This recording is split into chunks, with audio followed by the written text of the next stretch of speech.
And I had a counselor who saw all that stuff going on, and he recognized what was going on.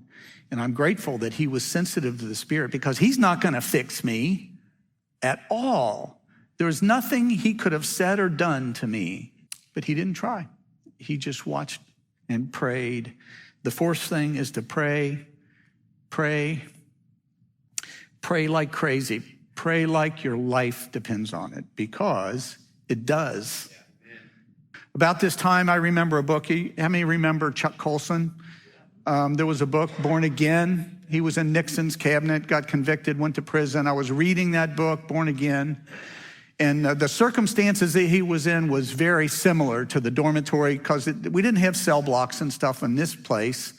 And it was a dormitory kind of situation. It was like just real interesting to me, very applicable.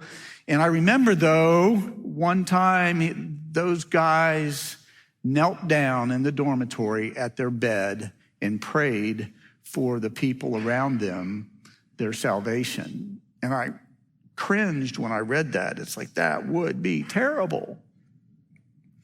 But what I found when I got saved was that there were a couple other Christians in the population, incognito Christians. And I discovered those guys, and there was a couple other guys that got saved. So while hating the scorn, I just felt convicted that we need to pray for these guys. So we got on our knees in my bed and we prayed. And of course, there's a group around us that are jeering, maybe even spitting. But we were praying for their salvation. And don't you know that God began to save people? And I just expected it, because that's what we were asking him to do. So much so that the culture was quickly changing. And the warden called me in the office and said, "This is not a church camp. Do you know what I can do to your life?" He was hearing far too many praise the Lords out there on the prison yard. That's exactly what it was. I don't know if he was under conviction or some sort of ulterior motive. And by the way, he lives in this area now. He's retired, and I stay in touch with that guy. That's an interesting relationship. But all the while, I was reading God's word.